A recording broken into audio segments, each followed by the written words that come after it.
All right, this is the day 3 recap of The Game Has Changed virtual live event with Tony Robbins and Dean Graziosi. Again, it's Dean Graziosi's event.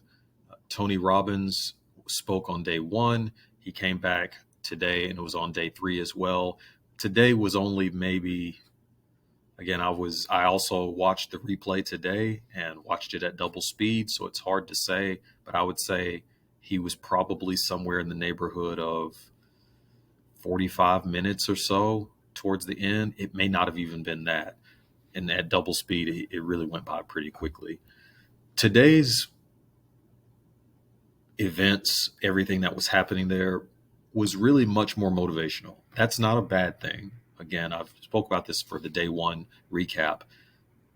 But if you're coming there looking for business principles and game, that's not what today was. Today was much more about really pushing people to break past barriers mentally, any mental blocks that you might have, and really get people to focus on actually taking massive action, which is one of those Tony Robbins phrases, take massive action.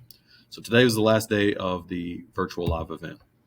So there wasn't, again, as much with Dean even. He didn't really have a lot to say. He had a little section that he talked about some things, and we'll get to that in a second. But the first thing he did was basically do some Q&A regarding the mastermind business system that they're selling for $997. And there were a lot of questions from people saying, what about this and what about that? So he answered some of those questions on his whiteboard. Frankly, that's not something to put in the recap. If you're interested in that, I'm not even sure that it's even available anymore. I think it went until the end of the live event, and it even went on another 30 minutes beyond.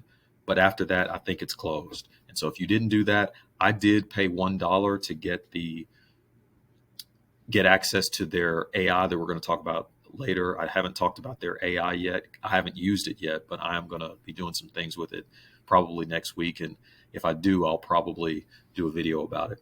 So the first, let's say, substantive thing of today that didn't have to do with talking about the mastermind business system was a conversation.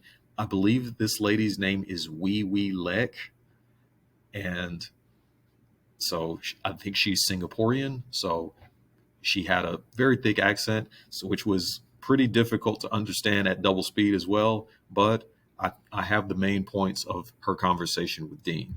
She's a shy, introverted woman, and she either went to or was on one of their virtual events only 3 years ago and decided that she was going to become a coach. And not very long after that, someone told her, you're shy, you're an introvert, you can't be a coach. And she actually internalized that, listened to it, and got really depressed.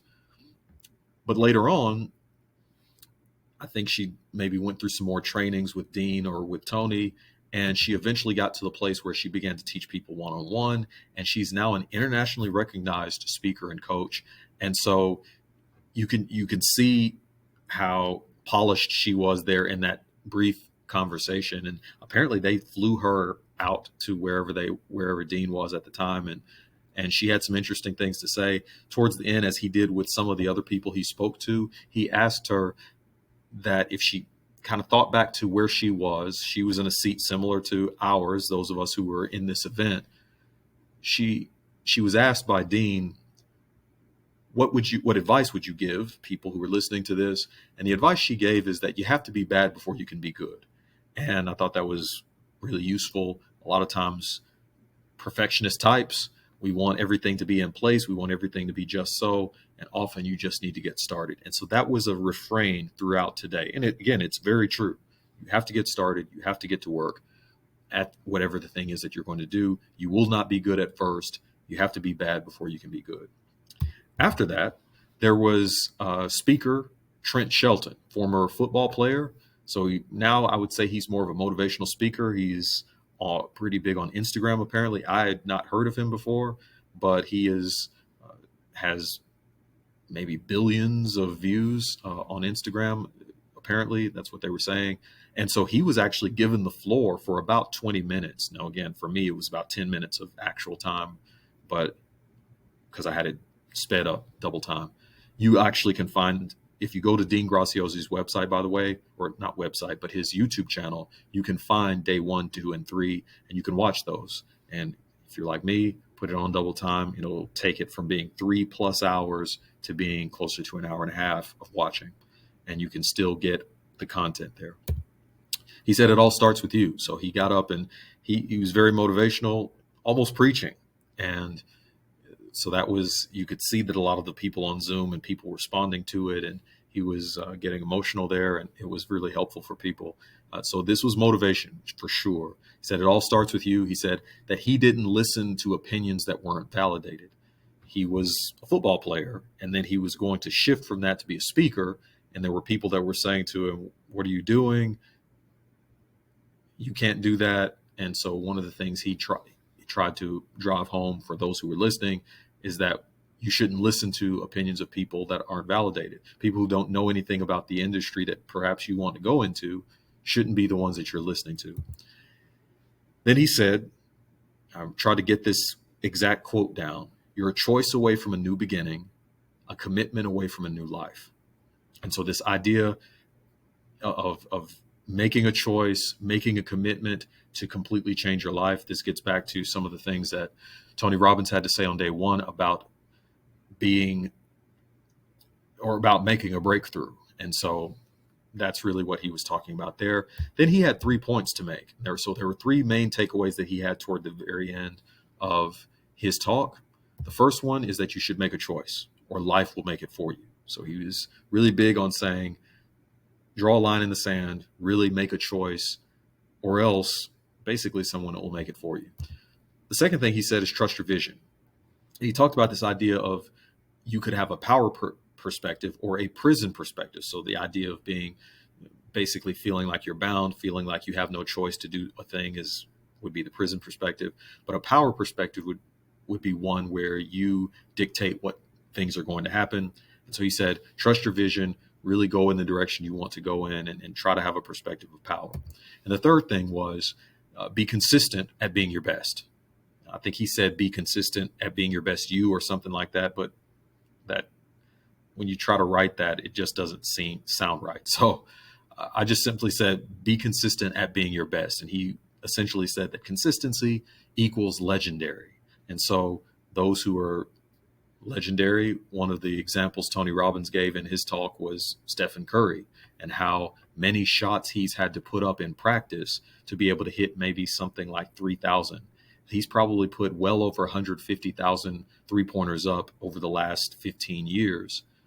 He apparently shoots 500 shots a day is what Tony Robbins said. And so you do that over the course of 15 years, but then you only really hit 3,000 to 4,000 in a game, but you had to shoot tens of thousands of shots to get that good. So being consistent at being your best will be what takes you to being legendary. So next, this is where Dean had a little snippet of time where he wanted to talk a little bit about reaching goals and give a little bit more practical information. And he said that if you're wanting to get to some goal, or maybe it's a goal position, maybe it's a goal place in your life, whatever that may be, you need to begin with determining where you currently are, figure out your starting point. Then you want to figure out where you want to go. So spend some time figuring that part out. So figure out your starting point, figure out your end point. And then he said, you want to connect emotion to the next, to the journey in between. So understand why you want the thing that you want. And he did this thing that sometimes you hear coach. He talked about how he had a coach that got him to really drill down into the deeper reasons for why he wanted the things he wanted. And what he says is, and this is what most people say with this exercise, is that if you basically drill down to 7 whys, meaning that if someone asks you why you want to do a thing, you give an answer. And then that person might ask a second time, well, why do you want to do that? You give your answer. The person asks, well, why do you want to do that second thing? And you do this several times. Well, by the time you get to the 4th or 5th why, you begin to get into things that are more emotional for you. And so he eventually got to a place where he said, well, I just want control of my life. And that was something that really gave him a lot of emotion. So understanding why exactly you want the things that you want allows you to connect emotion to the journey. It allows you to get motivation, similar to what Trent Shelton had to talk about. Now, of course, he said, after you've done those three things, figured out your starting point, your end point, the why of the journey in between, he said, then you need to figure out the how.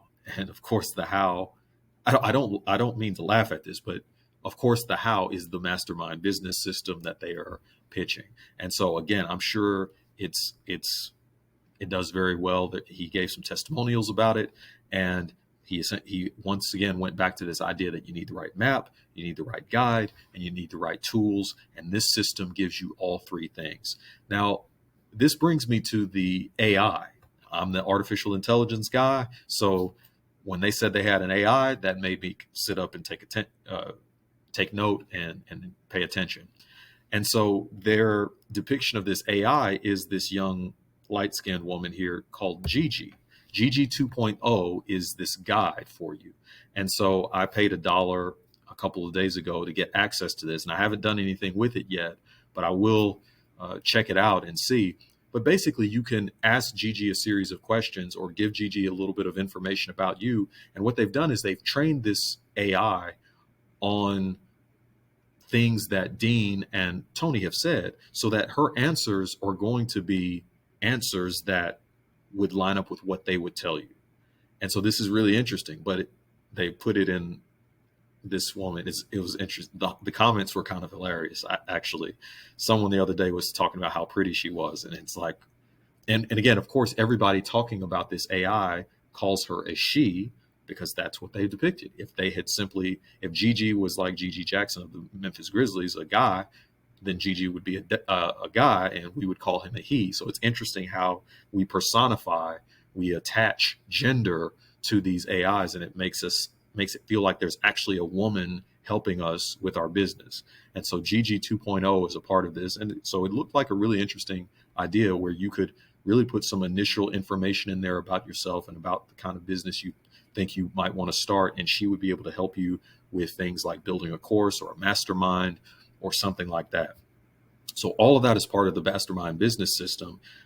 Those of us who basically took on the free trial will have an opportunity to use this for the next 30 days or something like that. So like I said, if I do some things with that next week, I'll put up a video about it.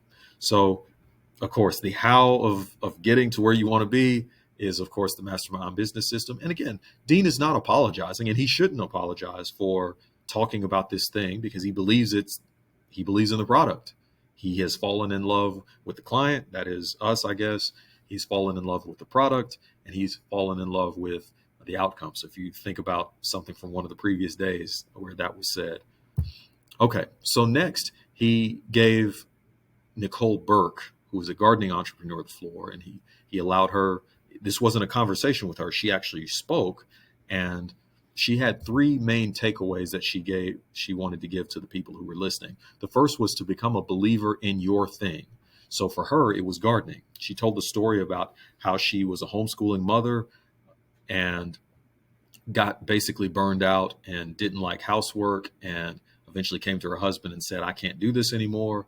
And that really began her journey towards entrepreneurship, and she liked gardens. And now she's on this mission to get as many people as possible having their own garden and growing their own food that maybe they can eat a little bit of something every day that they grew. And that's really her mission. And so she's on Instagram, apparently. So you might want to look her up, Nicole Burke. And so she said the first thing is that you want to do, if you're going to do something similar, but in whatever your area is that you should become a believer in your thing. And she said that there are no competitors. There's no one exactly like you. There's no one that exactly has your different attributes and experiences and desires. And so there are people out here looking for specifically her. She has figured that out, that there are thousands of people who are now having gardens, and that's not something she would have thought starting out.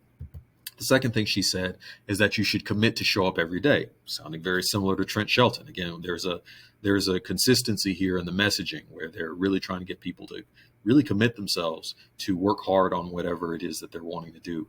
She said that the hardest thing online to earn is trust. So she started out on Instagram because she had someone that suggested that, and so she just made sure she was posting every day, whether it was about growing tomatoes or lettuce or whatever the case may be. She got consistent there. We were trying to be consistent on this channel with YouTube. And so if you will consistently show up, you will eventually find an audience of people who are actually looking for someone like you to say the kinds of things that you're saying. Then the third thing was to do it your own way. She was really big on not trying to be like someone else. There are people specifically waiting to hear me or her or whoever the case may be. There are billions of people on earth, and there are somebody out here looking, and it doesn't have to be a lot of people. It could just be 100 people or 1,000 people. Out of a billion, 1,000 is a very tiny sliver of that. But having 1,000 true fans is something that would put you in a position to be able to help those 1,000 people, and they are looking specifically to hear from you. The last speaker, of course, is Mr. Tony Robbins. And so he had some things to say that were interesting. He had some interesting stories. He told a story about his daughter who became a dancer or a singer. I think it was a dancer, a performer on Broadway. And the way that happened is she was actually in college, and during the winter break, she went home and he asked her about her dream. He knew that she had this dream to do that. She's 20 years old. And he suggested to her that she drop out of college and go to New York, go to Broadway, and he would help her out with the apartment, but she needed to get a job and just really work hard at trying to achieve her dream. And sure enough, she eventually was in a position to perform on Broadway, and that was something he was pleased with. So one of the things he said there during his time is that he talked about Jim Rohn's philosophy of what he called stretching. He said that if you know that you can do a thing, then you should just say that you must do the thing. Now, this is an interesting idea here. The idea seems to be that if you have an understanding that there is potential to do something, particularly something that you want to do, then you should just simply make the decision to do so, say that you must, and then as a habit, go after those things. And that will allow you and equip you to do increasingly more difficult and more impressive things. And so he then began to go into some of that paleoanthropology, evolutionary stuff that I don't like because it's just stories that people make up. He said, your 2 million year old brain isn't designed to make you happy. It's designed to make you survive. Now, make no mistake, your brain is designed. And if it's designed, that means it has a designer. But the people that say that your brain is 2 million years old don't really believe that there's a designer, that is God. They actually believe that it just kind of happened, which means it's not really designed. So it's so interesting to hear these people say these things that I'm not saying he doesn't believe in God. I'm saying that he's saying what he believes the quote unquote science to say.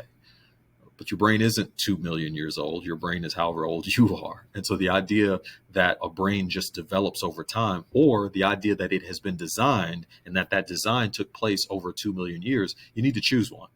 Choose to believe in God and that the brain is the thing that God designed, and then you can talk about why God designed your brain that way. Or say that it's 2 million years old and then say that you believe that evolution produced it. But to say both doesn't make sense. We clearly see that it's been designed. What we don't see is that it's 2 million years old and that evolution produced it. So if it's been designed, then we should be looking for the designer, who is God. And so, but again, that was the one thing today that kind of got me, because that's my thing. And when you start going into things and start spouting off, I don't believe he believes this to be pseudoscience, but it is. So when you say something that's pseudoscientific, but you say it as if it's science, that gets me riled up. So, but he had some other interesting things to say, but that's just my kind of thing, and I have to point out. So he began to talk about training yourself to focus on where you want to go, not on where you don't want to go. So he talked about how he got some training on race cars. So if you look at race car drivers, and they're going really fast around these racetracks, and you wonder how it is that they don't crash more often. And so he had a coach coaching him to drive a race car. And the coach told him what you need to do is focus on where you want to go. So if you're going around a curve, you want to focus your eyes on the curve of the road. You don't want to focus on the wall that you don't want to hit. So if you focus on the wall, that's actually where you're going to go, because you're just going to naturally go there. But if you will focus on the curve, then you will naturally turn the wheel and you will come out of the curve. So what he would do to train Tony to do this is, he said, there's a button I'm going to push. And as we're going, and he's going 90, 100 miles per hour around this track, and he's going into the curve, and there's a button that the coach could push. And if you push that button, it would make the car go into a spin. And if the car is going into spin and then you're going towards the wall, what you need to do is turn to the curve rather than focus on the wall. And so what would happen is, he knew what he needed to do, but the coach would always wait until he least expected it, or where he lost focus. And when he lost focus, then the coach would hit the button. It would put the car into a spin and they'd go straight for the wall, and he'd focus his eyes on the wall. And he said that the coach would have to turn his head away from the wall and towards the curve. And what would happen is, he would automatically turn the wheel and come out of the curve. And so he did that over and over again until he was able to do that regularly. And he says that this is really a metaphor for things in life. If you're focusing on the thing you don't want to happen, if you're focused on the place you don't want to go, rather than on the place you do want to go, then you're guaranteed to actually hit the wall or hit that thing you don't want to hit. You see all the time people who are driving a car, and there's nothing else but one tree in the field. And what do? They hit the tree. Why? Well, he suggests that the reason why they hit the tree is that they're trying to avoid it. But when you try to avoid the thing, if you focus on the thing you're trying to avoid, you end up being drawn to it.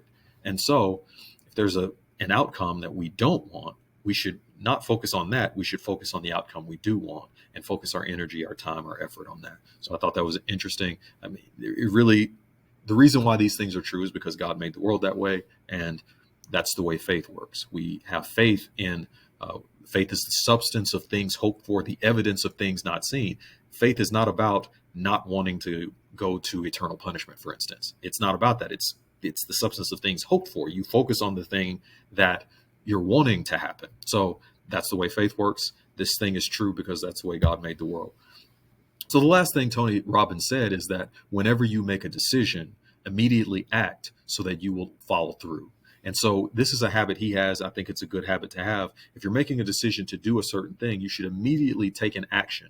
For his daughter, that action was drop out of college and go move to New York to go on Broadway. So instead of saying, well, I'll wait until the school year is over, he advised her to potentially go to Broadway. Now, that was a big decision. So she said, well, I don't know, I should probably think about it. He said, well, no, is there somebody you can get advice from? So there was somebody who worked on Broadway or worked in performance or performing or something, performing arts or something like that. So she called this person, and the person gave her the advice. And the thing about it was, she was going to call the next day. And he said, no, you need to do something right now in relation to this decision that you need to make. And so she went ahead, made the call, talked to them for 45 minutes, and came out and told Tony that he suggested that she moved to New York and look for work as a performer. And that's what she did. And she was eventually billed on Broadway. And this was something that Tony was pleased with. So whenever you want to make a decision, immediately take an action so that you will follow through. If you're saying, hey, I'm going to eat differently, don't say, well, I'll eat differently next week. Do something right now. Maybe that's throw the Oreos in the trash. Maybe that's, or I'm going to go immediately right now and drink a glass of water because I don't drink enough water. Whatever the case may be, when you make a decision to make a change, then take an immediate action that will help you to follow through. Is just a good rule of thumb. That was the last of the actionable stuff, the business stuff, or just the motivational stuff even. That was really it. Dean got back on and really, for I think one last time, pitched the mastermind business system, and then that was the end of the event. So overall, it was a pretty good event. Again, it was 3+ hours every day. I once again would tell you that basically every day. You could probably condense it down to an hour and a half real time. And then you probably, if you watched at double speed like me, you could probably get it into 45 minutes. But I think it was really helpful for a lot of people who need that shift. They need to be sitting there for 3 hours because that's a massive action for a lot of people. So overall good event today. Yeah, I don't remember there being any language. Again, I was listening to it at double speed, so that was good. But overall, seemed to be a good event. I think there are some things for me to take away. Certainly, the GG tool will be something that I can probably use to think about maybe creating a course or something down the line. So that was something that was very helpful. So that's it for today. The virtual live event, the game has changed. They're really pushing people to start an education business of some kind or a knowledge-based business. And so that's something that I'm certainly looking forward to doing down the line and taking some of the information that they had. That's all for today. Till next time, thanks for watching.